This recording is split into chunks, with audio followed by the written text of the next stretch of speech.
समझना और इस्तेमाल करने की तौफीक अता फरमाए। आमीन। फरमाया कि कुल्लु मन अलैहा फ़ानिन व यबका वजहु रब्बिका ज़ुल जलाल वल इकराम। फरमाया कि एक दिन इहो जाएगा, सारी कायनात मिट जाएगी, सिर्फ रब्बुल आलमीन दा नाम भी बाकी रहेगा। माशाअल्लाह। फरमाया कि बगदाद शहर के अंदर वालिए बगदाद ने नबी पाक दे मिलाद दी महफिल दा इंतज़ाम किया है। ते उस शहरी च बुढ़ी माई रहिंदी सी ज़ैफ़ुल उमर। उन्हें पता लगा कि अज बादशाह ने नबी पाक दे मिलाद दी महफिल दा इंतज़ाम किया है ते असीं भी ज़रूर दी महफिल च आइयां। उनके कोल एक बेटी आई, उन्हें बेटी ने बुलाया, नहीं मेरी बेटी उरे आ आप अज नबी पाक दे मिलाद दी महफिल का इंतज़ाम किया है। बादशाह ने अपने हज़ूर दी महफिल चलिए। हाँ अम्मी जान चलिए। बेटी ने कहा अम्मी जान चलिए। बेटी ने माँ दे बाजू पकड़ा ते बादशाह दे महल की तरफ रवाना हुई। जो बादशाह दे महल की तरफ रवाना हुई, चलदियाँ चलांदियाँ अगू बादशाह का महल करीब आ गया। जो बादशाह का महल करीब आया तो अगू एक चौकीदार खड़ा सी। चौकीदार ने कहा नहीं अम्मा किधर जानी है, की काम है?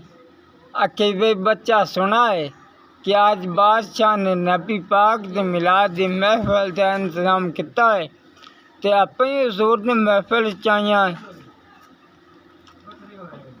चौकीदार ने कहा नहीं अम्मा फिर मोर तेरे को कार्ड है? आखे वे बच्चा कार्ड किया? आखे बादशाह ने इतना वतन में भेजे ने किंदे बादशाह का दावतनामा गया है, वो ही महफिल जा सकता है, उन्हें इजाज़त है। किंदे को कार्ड नहीं है, उन्हें कोई इजाज़त नहीं।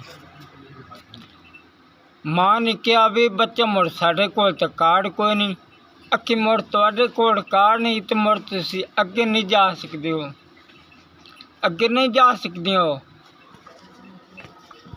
माई तो बड़ी परेशान हुई, उनकी बेटी बड़ी परेशान हुई।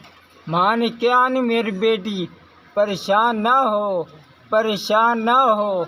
एक नीरा अमीरा नबी नहीं गरीबा का नबी है, परेशान ना हो। आप घर चलनिया है, घर जाके आप नबी पाक दे मिलाद कर लेने पर अपने जोर महफिल च नहीं जान दिंदा। आप घर चलने, घर जाके आप नबी पाक का जिक्र कर लेने। दौड़दियाँ माँ ने कहा नहीं मेरी बेटी तू कमरे बैठ जा, पार्लर में बैठ जा, अब जिक्र करनिया तो तू सुनी। माँ ने जिक्र किया, जिक्र करदियाँ करांदियाँ अद्धी रात का वेला होया। जो अद्धी रात का वेला होया, माँ ने कहा नहीं मेरी बेटी मैं जिक्र करनी तो तू सुन।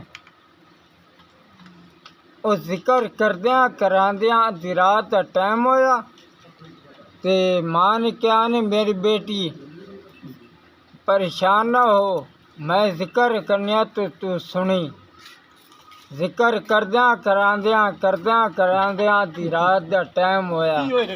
माँ ने कहा नहीं मेरी बेटी जिक्र करेंदा तदला। माँ ने कहा मेरी बेटी बस करो।